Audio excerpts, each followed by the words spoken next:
Salmo 63. O Diyos, Ikaw ang akong Diyos. Sa sayong kabuntagon, mudangup ako kanimo. Nangandoy ang akong kalag kanimo, sama nga nangandoy ako og tubig diha sa disyerto. Nakita ko gayud ang imong pagkagamhanan ug pagkahalangdon sa imong templo.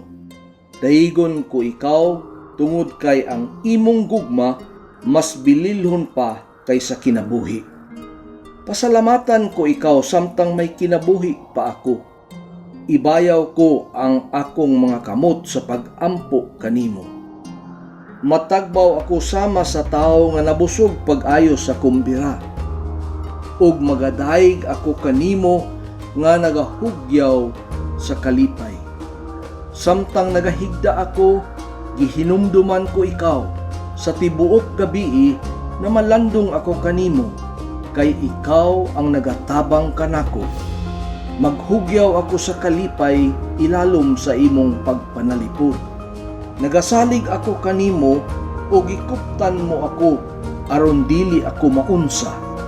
Ang nagatinguha sa pagpatay kanako mahiadto sa dapit sa mga patay. Mga matay sila sa gira ug ang ilang mga patayng lawas kanon sa bangis nga mga mananap. Maglipay ang hari tungod sa gihimo sa Dios kaniya. Malipay usab ang tanang nanumpa sa ngalan sa Dios. Apan patak-umon sa Dios ang mga baba sa mga bakakon.